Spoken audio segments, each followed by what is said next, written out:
यांचा भावी मुख्यमंत्री असा उल्लेख केला। काय तुम्ही त्या सभेमध्ये होता, काय भावना आहे? बघा, जनभावना जेव्हा समोर येतात त्याच्यातलं वक्तव्य सतीश चतुर्वेदीने म्हटलेलं आहे।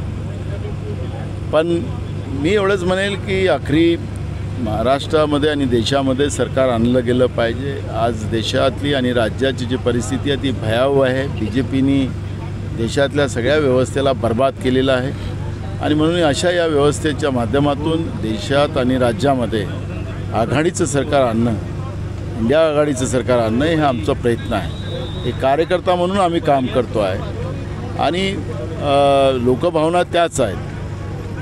ज्यावेळेस नशीब माझं असेल आणि वेळ असेल तर होऊ शकू, पण नसेल तर त्याला किती घासलं तरी काही होऊ शकत नाही। पण मूळ भाग असा आहे की हायकमांड याच्यामध्ये निर्णय घेते, मी स्वतः घेत नाही।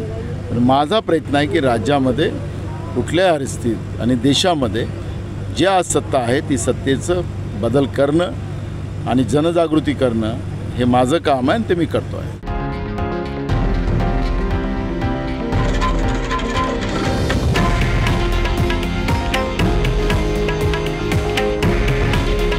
हे आहे देशातील नंबर 1 न्यूज नेटवर्क आणि आपण पाहत आहात TV9 मराठी।